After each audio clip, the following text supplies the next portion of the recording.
sit where they want.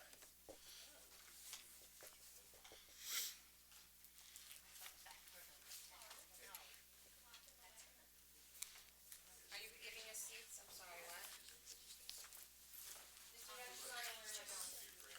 Right up there. Just so everybody knows, it is being live streamed, Just clicked it on. okay? Just so you're all aware of that. All right, have a good meeting.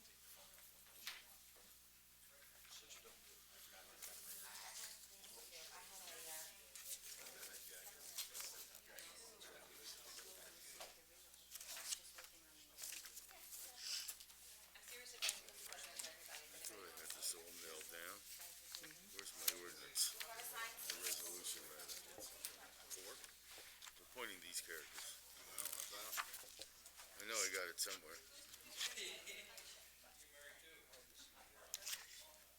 I'll fake it.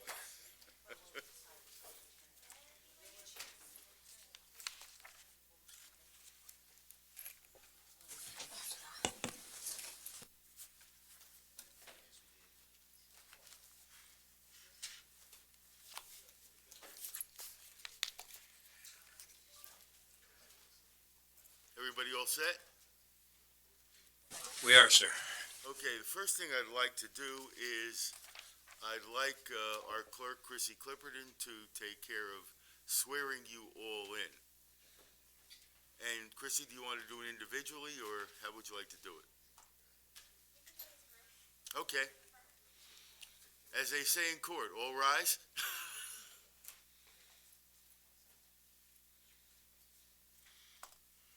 I state your name. Do solemnly swear that I will faithfully, impartially, and justly perform all the duties required of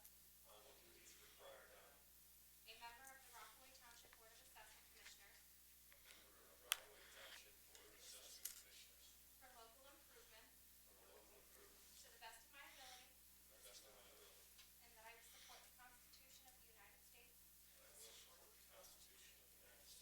the Constitution of the State of New Jersey, the laws of the State of New Jersey, and the ordinances of Rockaway Township, and that I will bear true faith and allegiance to the same and to the governments established in the United States and in this state, under the authority of the people, so help me God.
Got them all? Thank you, Chrissy. Next thing I'd like to do is to attend to the election of a chair who will function as the director of the proceedings as far as the board is concerned. So may I request that someone offer a nomination for chair? Dave? It's nominate Jim Waters. Second. Okay, we take a vote on that nomination, please.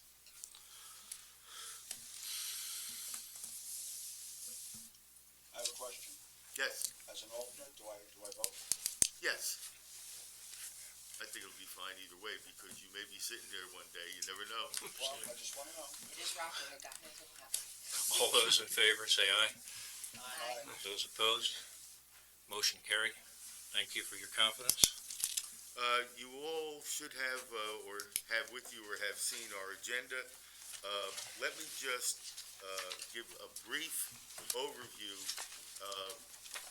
for the commission, or the board, I should say, and those members of the public that are here. This is the first meeting of the Board of Assessment Commissions. Obviously, this meeting will focus on what we commonly refer to as the Bowlbyville Sewer Project. With respect to how we are going to proceed, I think it's important that the public understand this. This is essentially going to be a continuing meeting process, where today, or tonight I should say, and in subsequent meetings, which we'll address in item 7 on the agenda, the board will be presented with information that will enable it to establish an assessment for properties affected by the Bowlbyville sewer line, or not, okay? The issue of an assessment, imposing an assessment, and how much that assessment should be is completely and totally within the discretion of the board. Now, we will have a series of meetings where information, and I guess I will call it evidence, even though in the strictest sense it's not evidence as it would be in a court of law, but information and evidence will be presented to the commission. The commission is free at any time to ask questions of who's ever here on this side of the table. As you may recall from the appointing resolution, Councilman Friedlander is the council liaison to the committee. He is here and can be here to observe and report back to the council as to the progress of the committee. He may not participate in the meeting of the actual meeting of the committee. Our firm, Yachafano and Perone, have been designated as counsel to the board, consistent with our function as Rockaway Township attorneys, and we'll do our best to accommodate the members of the board at every turn. As far as the alternates are concerned, it's important that whenever you are available, you do attend. However, we are recording and live streaming this meeting so that if there's a meeting that you can attend, you can always go back, access the recording, and, be almost absent your physical presence in the first person in terms of informing yourself as to the conduct of the meeting. Now, there'll be one more task that I want to go on before I address the role of the public in these proceedings. I'm going to ask that sometime over the next week or two, and I know this is a difficult period, so what I'm going to tell you to do is, subject to your schedule, I'd just like you to accomplish what I'm going to tell you about, by the end of the second week in January, okay? There's a requirement under the statute that the members of the board see the sewer line, okay? So for that purpose, I'm going to issue you all shovels and pickaxes. Now, actually, what we're going to do is I just want you to contact our business administrator, Pat Seeger, and she will arrange, and you don't have to do this all together either, okay? She will arrange for either Al Noth or Gene Garabrandt to put you in a town vehicle and drive the route, so to speak, to see what properties are affected and impacted by the installation of this sewer line. Now, I promised I would get back to the role of the public. We have, in an abundance of caution, taken the position that these hearings, these meetings, rather, are going to be compliant in terms of the Open Public Meetings Act. So, in a minute, I'm going to ask Chrissy to read the notice announcement in that respect, but we are running this as if it were a council meeting in terms of notice to the public. Therefore, with Chrissy's kind cooperation, we have advertised this meeting and will advertise all subsequent meetings in the same fashion as we would advertise or notice a council meeting. We've additionally effected postings, and I believe the notices are also put up on the website. Okay, so now, getting back to the function of the public. It's an open meeting. The public may certainly come and observe the meeting, okay? There will be a public portion of the meeting, so the public will be aware, but it will not be after every session of the board, okay? So, which we're unsure, and, you know, this is because of the complications with this issue and the time between now and when the sewer line was originally installed, you know, we are doing this in a very careful and deliberate fashion. So after this meeting, what's going to happen is Mr. Mark Burek, our tax assessor, and I and/or my partner Carl will get together. We'll plan out what we need to do for the next meeting. We'll create our agenda, and then on the dates that are going to be available, which we'll address at the end of this meeting, we will schedule that meeting in the same fashion that this meeting is scheduled, and go on in that process until all necessary facts, information are presented to the board, and of course, in the process, answer any questions that the board may have. Now, to the alternates, I say, you are fully participatory members of the meeting, except at the end of everything, it's going to be the regular members who will vote, okay? And determine, well, vote is I doubt that a formal vote will be taken unless the board requests it, because here's what the process will be. When all of the information and evidence is presented to the board, it will be the board's task to create a report constituting its findings and recommendations to the council, okay? Before that report is created, however, the public will have the opportunity to appear before the board, comment, question, and present any evidence that the public may choose to in that regard, okay? One of the reasons we are recording these proceedings is so any member of the public who, at the end of our presentation to the board, who wants to address the board as to any aspect of the matter, can always go back to the first meeting, the second meeting, or however many meetings we have, and inform themselves. So it's a well-defined process. The public portion of the meeting comes at the end before the board creates the report, because obviously the board's report should, in deliberating on a report or what's going to be in the report, the board is obligated to consider and credit, as credit is due, any public input that's offered to it.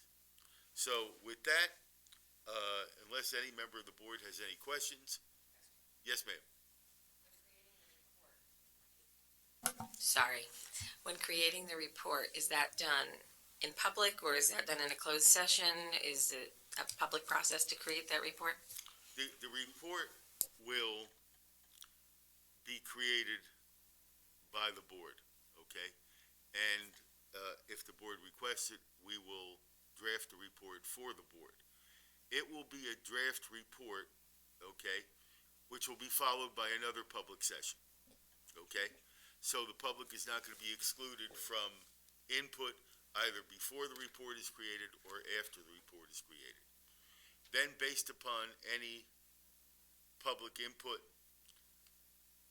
after the report has been published, so to speak, the board will decide whether or not it chooses to modify the report in any way or categorize it as its final report, okay? When the final report is done, then we will set up a joint meeting with the council, which will probably be a special meeting, considering, it will probably be a lengthy thing and we don't want it on a full agenda night with the council. But we'll create a joint meeting with the council, which will again be advertised in the normal fashion. And the council will be there to consider the board's report and recommendations, to ask any questions of the board, our firm, Mr. Burek, and ultimately the council will decide the assessment issues with respect to the properties that benefit from the Bobbyville sewer line. So that's the process.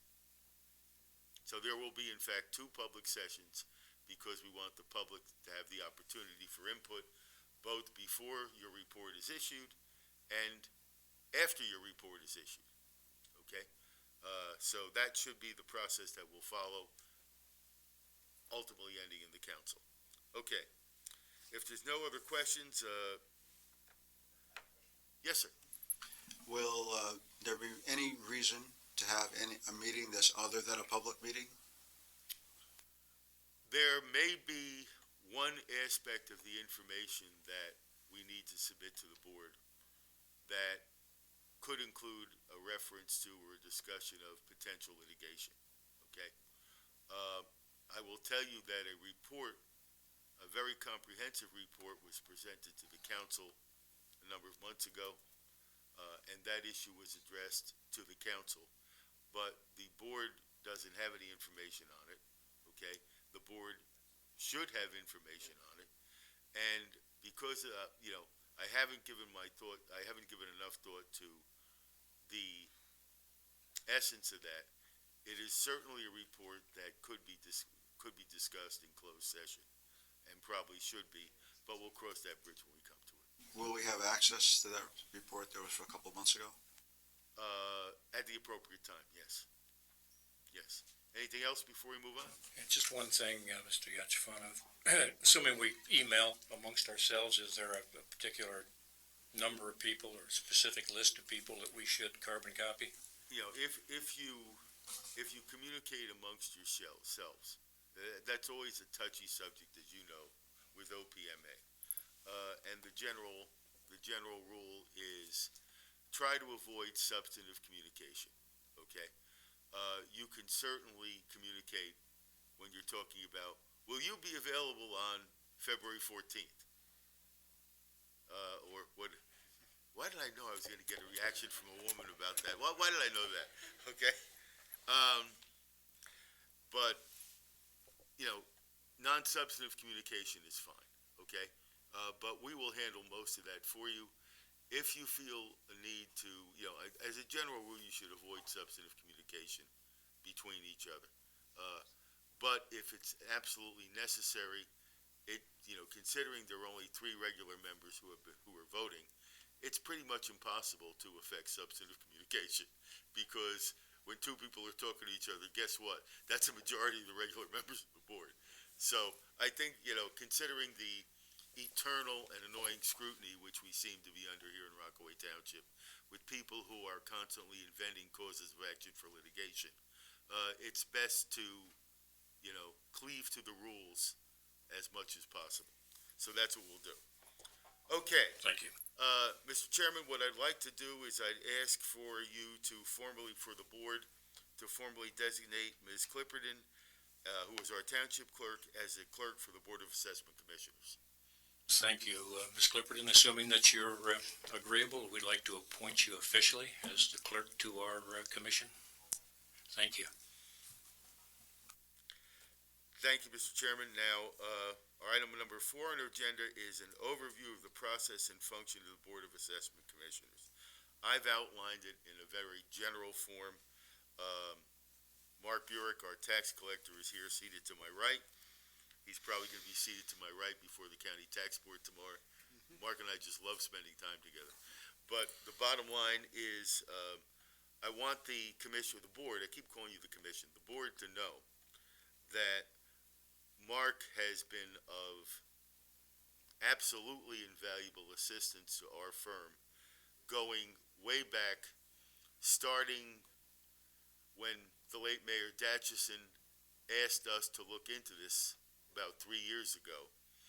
Little did I know that we needed to be Sherlock Holmes with a metal detector, but it was a long and torturous process, and Mark has done a fantastic job in assisting us at every phase, not the least of which was the latest phase where we've drawn on Mark's knowledge and assistance in terms of setting up the board to comply with all statutes, rules, regulations, etc., and in talking about the information or evidence that needs to be presented to the board.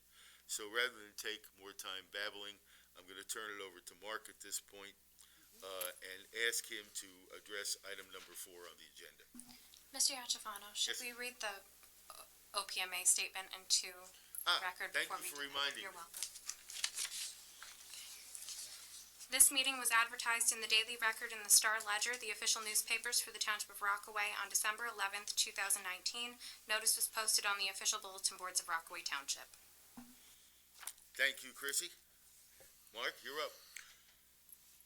The sewer assessment methodology that is utilized, that we assist the board in doing, is covered extensively under Title 40. And basically what Title 40 tells the Board of Commissioners is that based upon evidence of what properties are on that line and are affected by ordinance, do they derive a direct benefit from the installation of a central sewer system? Myself and Mr. Eisenberg, who is our appraisal expert, we created a report years ago that we had an original open meeting, and we had to the public, but we ran into several roadblocks regarding several issues that this board will have to deal with based upon the exhibits and have to make decisions on. But it's basically a before and after. So as of the date that the properties became live on the Bowlbyville sewer, we do a before and after. So we look at sales of properties before sewers were installed, and then we look at the sales of properties after sewers installed to derive the total benefit being for each individual property. How long after? It depends upon when we get to the actual process. We stay within 2 years of those sales. We want to stay right within that time frame. So, sure. No. We have to go as of the date that the project became live, which was approximately 1995.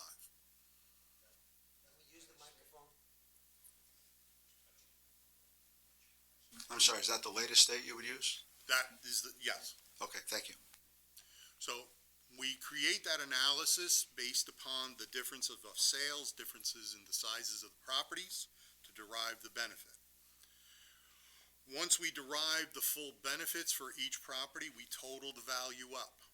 We then are given a certified cost by the financial officer of what the total cost of all items to be installed. We divide the total benefits by the cost to derive a ratio, possibly, of what is applied to each benefit. The town cannot make any money on the project, therefore the value, if we were short in terms of covering the cost, the remaining cost comes out of the general funds. If we're able to cover the cost in excess of what the cost was, then we're applying a ratio that we're deriving exactly what the cost was based upon each benefit. When you're talking about the size of the property, is it the lot size? Yes. or it's The not lot about size. how many bathrooms? You're or- looking at the land value only component, the Thank you. before and after. Did the town ever receive anything from the Armory? Yes, there is an exhibit in the packet that you were given. There was a letter, I believe from Mr. McKinnon to Mr. Dorsey. There is an issue with how that number was deriven. It was deriven in a different methodology and then under what Title 40 indicates. That's Exhibit D.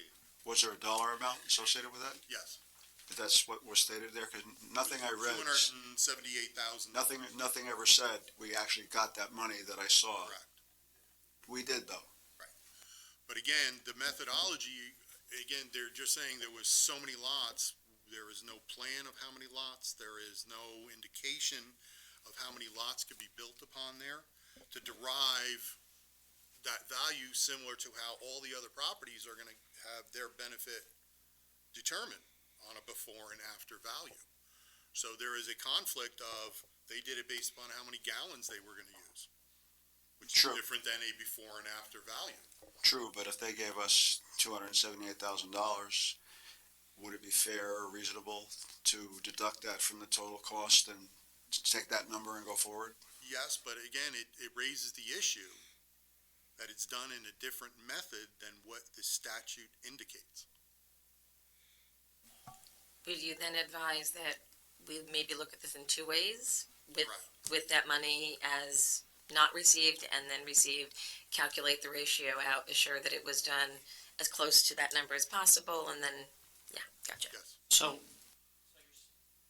So you're saying there's a different methodology, there's another way of calculating what they owe?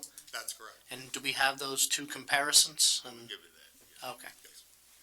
I will be doing a build-out analysis of the armory, depending to see how many lots they could actually get in there. So is it then possible, at this point in time, after so many years have gone by, to go back to the armory and say, you gave us X amount of dollars, but you really should have given us Y? Let's have the rest? The issue comes in is, can you even derive or collect money from a federal installation? That was the issue, that was sort of around the corner, that we got the money, Yes. but the money's in our pocket now. Right.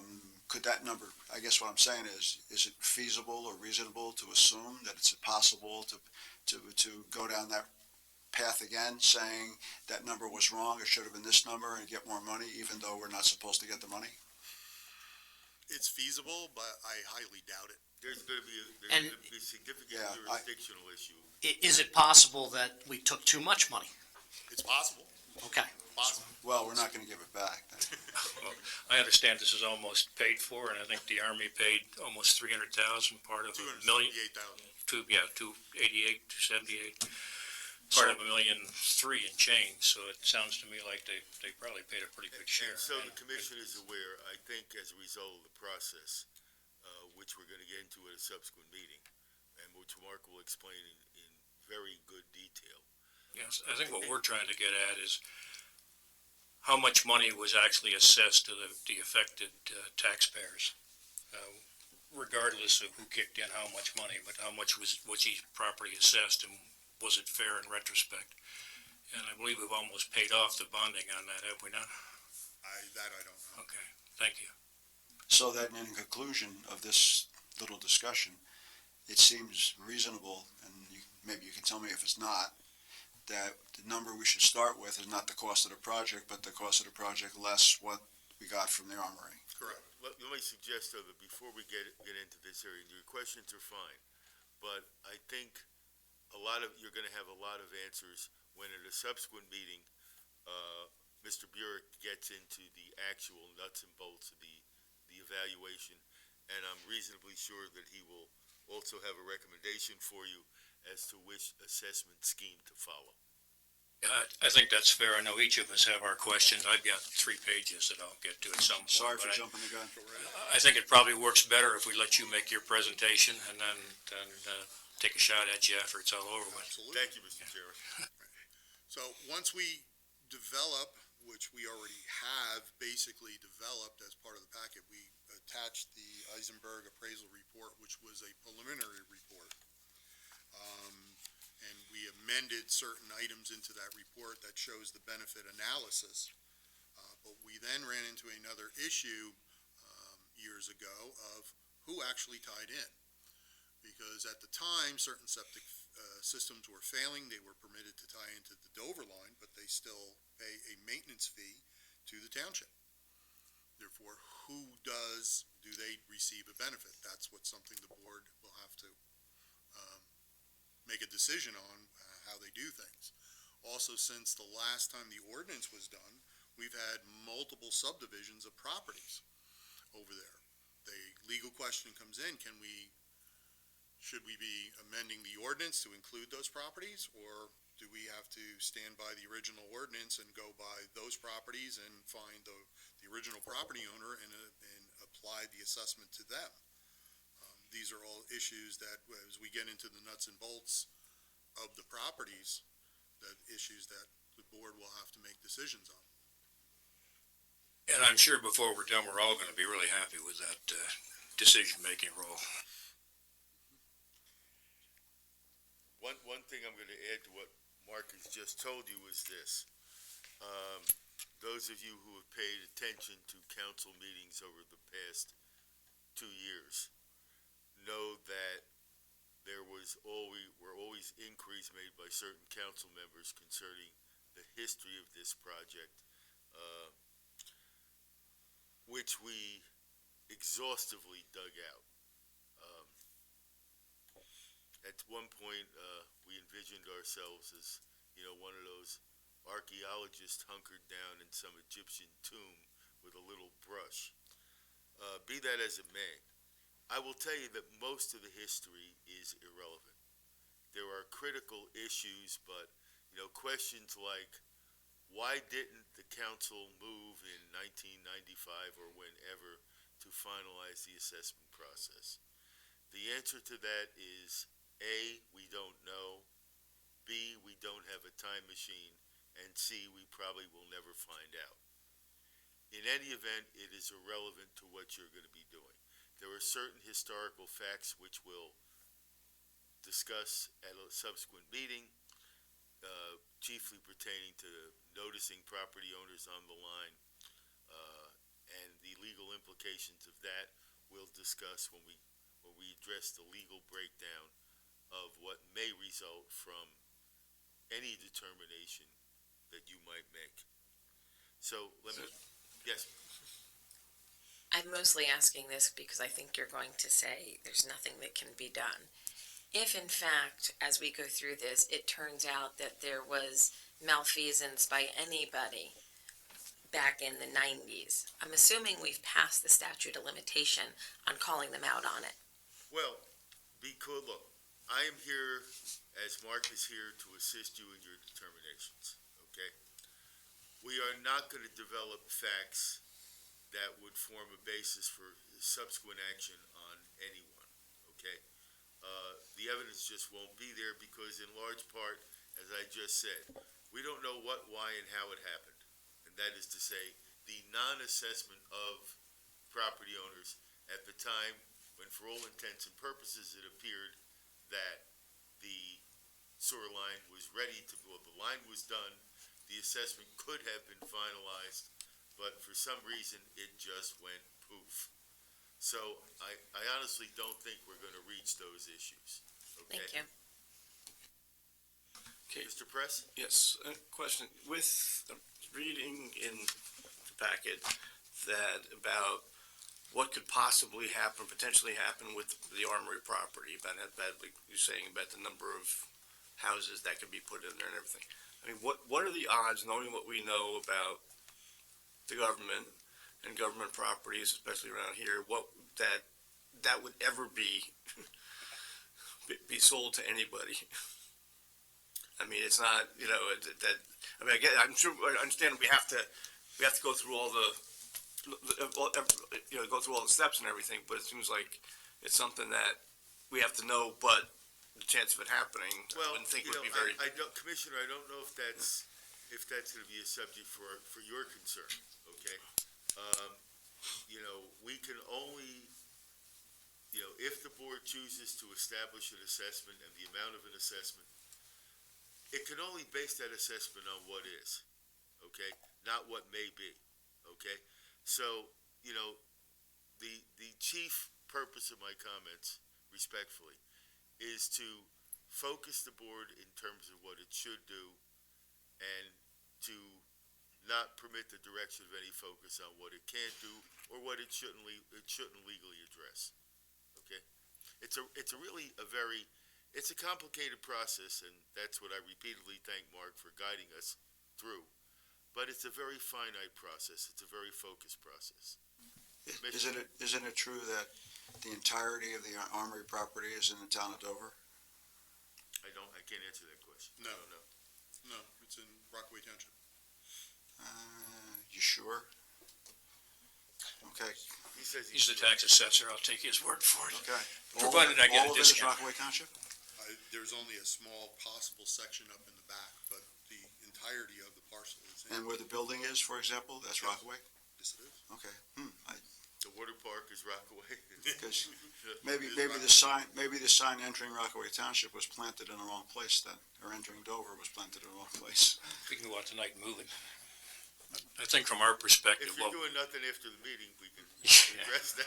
what we did or didn't get from the Armory is probably not going to be that germane to what we're talking about. I think we got what we got, and we're not going to get any more. So I'd rather focus on the whatever number it is, 58 or 62 or 64 properties that. And the best way to look at the contribution made by the Armory is just as that, a contribution, a lump sum payment. It certainly wasn't based on any assessment that the Armory was handled, and that lump sum payment may or may not bear a rational relationship to what the assessed value would be. Is that fair, Mark? That's fair. Okay, so that moves on to the exhibits. You all have been provided with exhibit packages, and as we go through the evaluation stage of these, each of these exhibits will bear some relevance to your determinations. So if any, and let's address that also too from the standpoint of our input. Your contacts with me are not, in terms of legal advice, are not restricted to this meeting. If any member of the board feels they need input from us on any legal issue or anything you think might be a legal issue, you can contact us at any time. Now, in terms of Mark, again, considering the electron microscope that we're all under,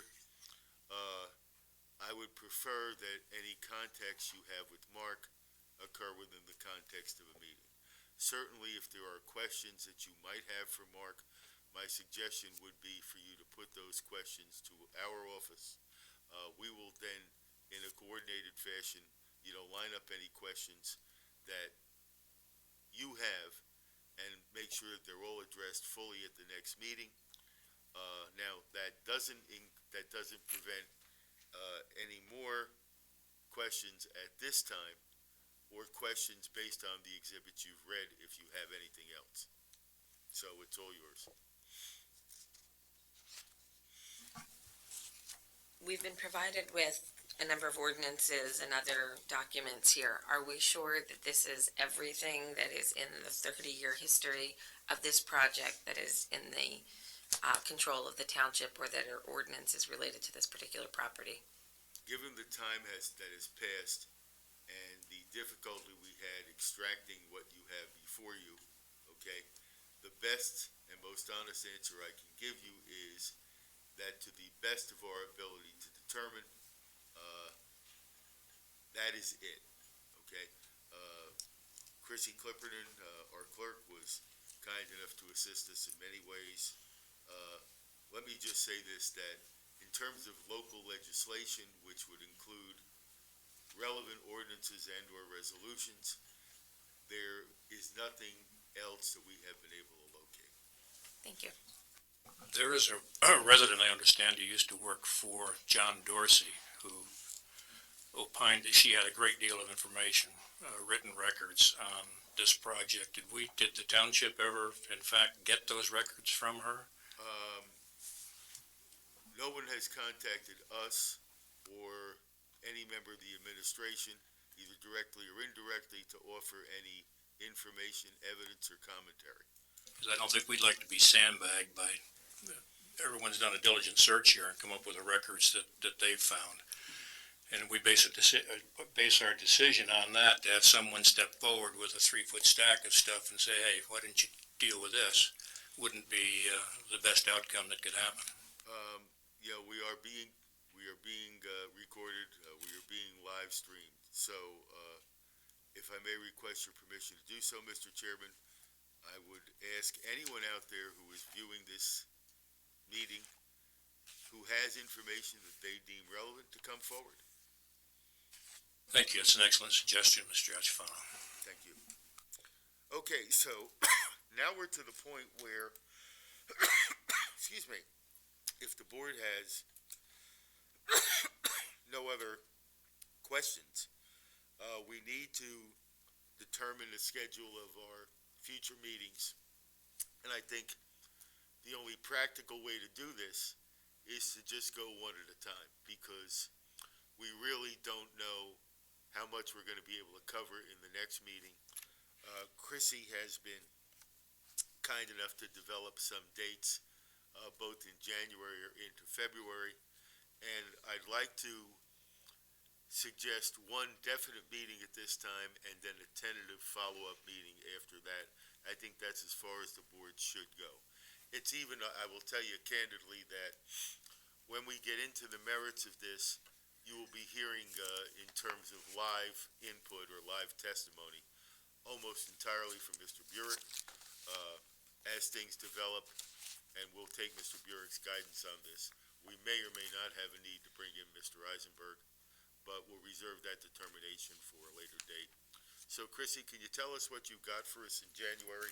And we will all attack the appliances and see if we're available. You had asked me to look into the last 2 weeks of January. The second to last week, that Wednesday, Thursday, and Friday seems to be free. And then the entirety of the last week of January. Give me 1 second and I'll give you those. So the 22nd, 23rd, and 24th seem to be available.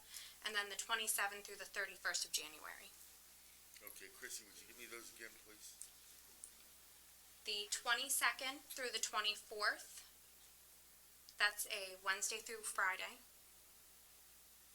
And then the 27th through the 31st. And that's January. Yes. And have you scoped out any dates in February? Give me 1 moment. And just so the commission is aware, or the board is aware, we are constrained by other uses of this room, so Chrissy was kind enough to make sure this room is vacant. It's the only room that's set up for the telecommunication stuff that we're doing. And at any given point, we don't know how many members of the public are going to be here, so that were our guidelines. So go ahead, Chrissy. February. For the month of February, it's basically any Wednesday, Thursday, or Friday this room is available. Okay. Let me ask first, since Mark is going to be the primary testifier, if you will. Mark, do you have any preferences as to when our next meeting should be? I'm good for the last week in January.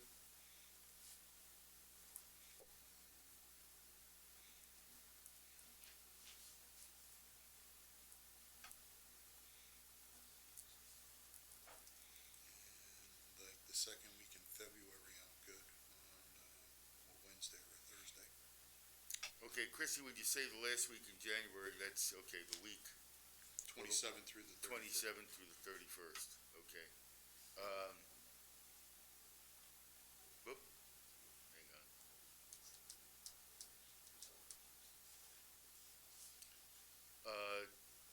Do the dates, 28th and 29th, are they not acceptable?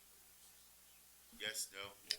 I'm out of town the entire last week of January. I'm around the 27th, then I'm out, and then I'm out in February sometimes as well. So the only day that week I could do is the 27th, is Monday. Okay, how about January 23rd?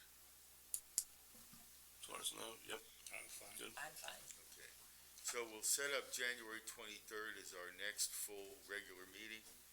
And February again, Chrissy, please, I'm sorry, I stopped writing at It's some okay. point. I have February 5th through the 7th, 12th through the 14th, 19th through the 21st, and then the 24th through the 28th. 14th's Valentine's Day, I think we can really avoid that. And I didn't say it.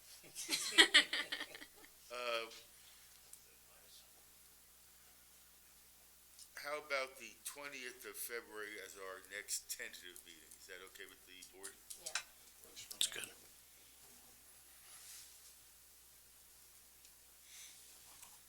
Now, Chrissy, if we're going to, just so the board is aware, if we're going to meet on January 23rd, you'll need to get notices out for publication by what day?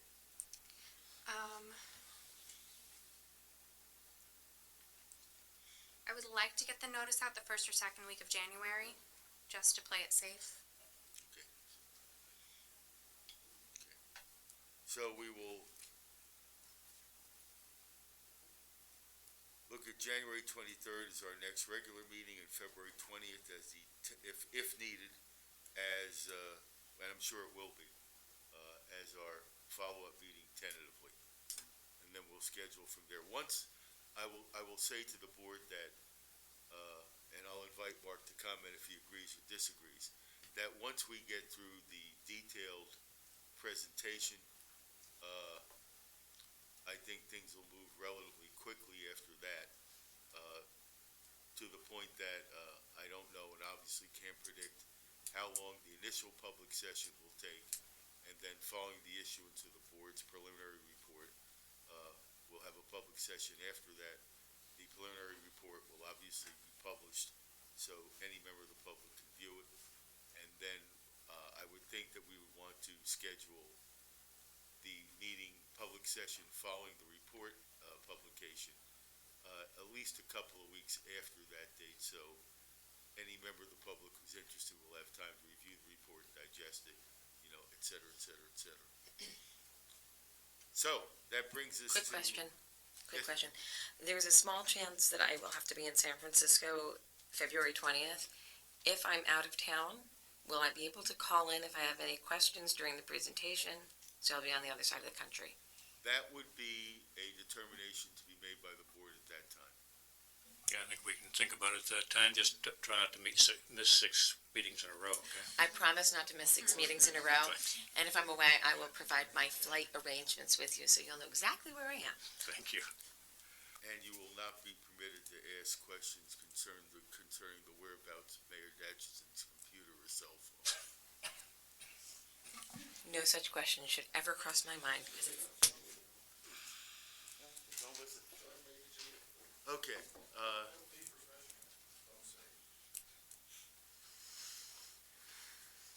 Mr. Yep. Chairman, Sir, I think it's appropriate to adjourn if the board has no further questions or business. I'd just like to ask another quick, or make another quick point. There are some of these exhibits that I can't really read because of the quality. 2 things. Is it possible to get a larger copy of the maps? And secondly, is it possible to get a larger copy of that spreadsheet that's in Eisenberg's report? I'm sure we could... Or at least a clearer copy? I have a clear copy of the exhibits, an extra copy right here, which I'll be happy to give you.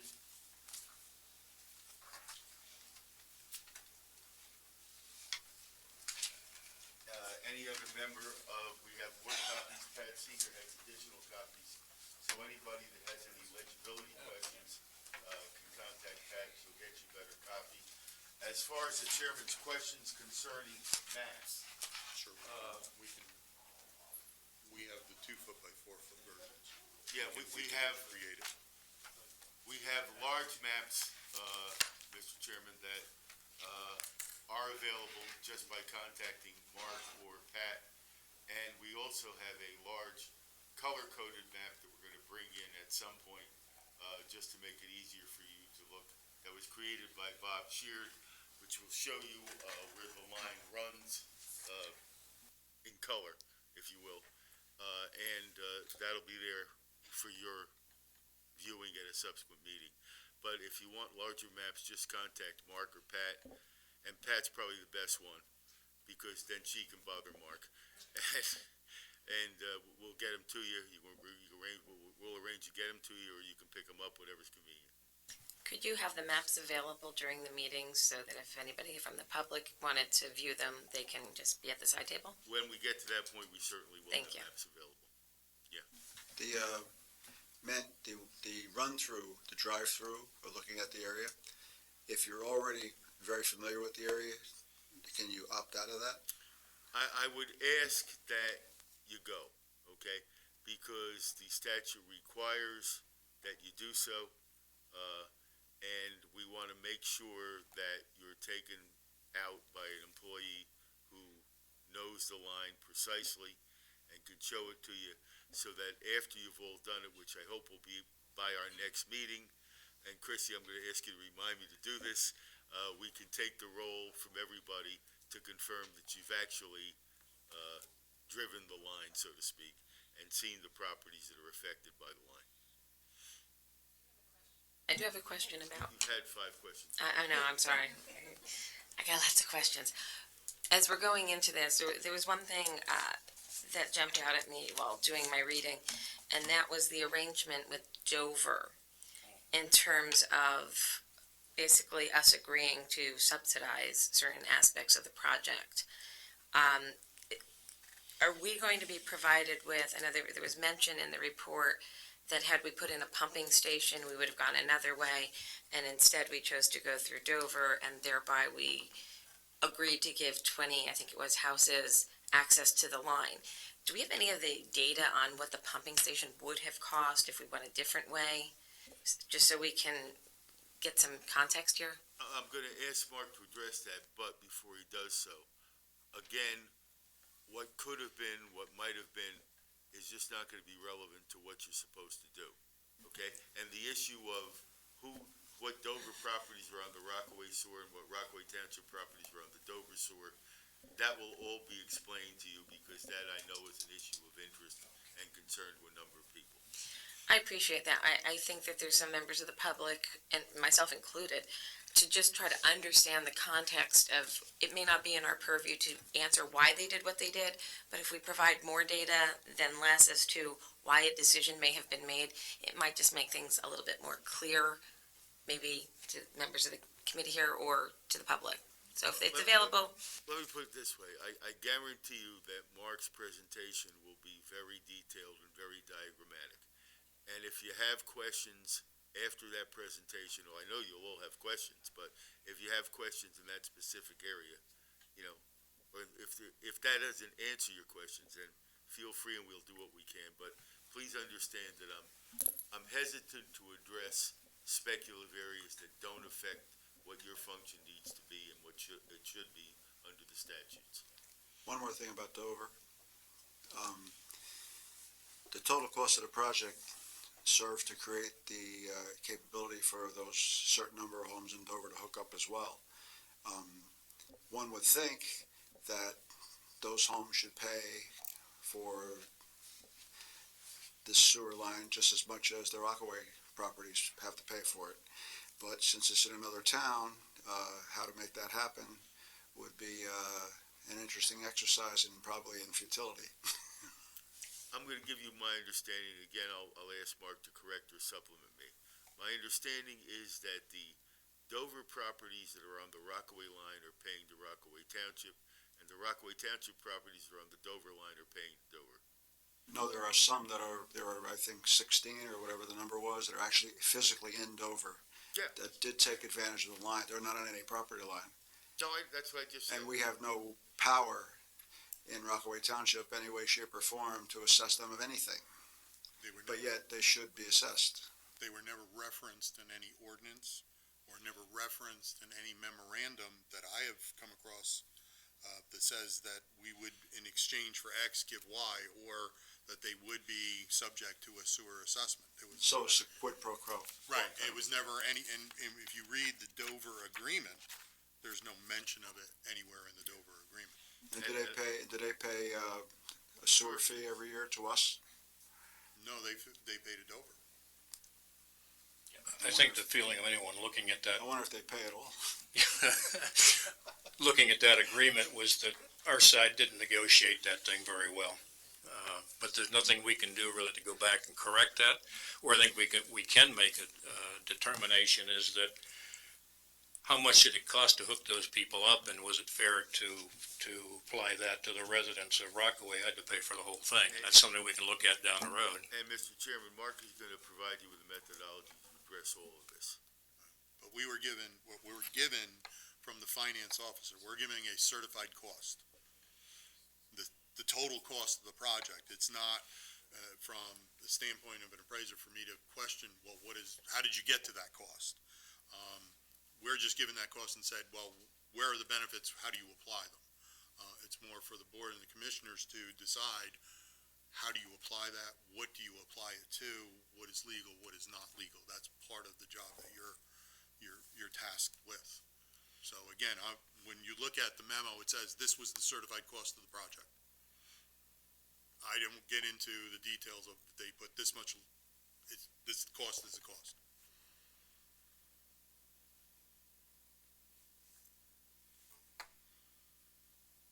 I think we're pretty much satisfied at this time. A lot of this detail will come up at a later time. So I will entertain a motion to adjourn. Sounds good. Second, all those in favor? Motion carried. Thank you.